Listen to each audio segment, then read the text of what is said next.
Good morning!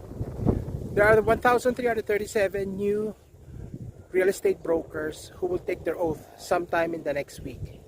Now, many of you are wondering, hindi ba sobra-sobra na ang ating mga real estate brokers? Okay? Hindi naman po siguro. Bakit? Hindi naman lahat ng existing real estate brokers who are licensed in the Philippines are practicing. Marami dyan, dual professionals, real estate broker, and a doctor, a dentist, an engineer, or any other profession.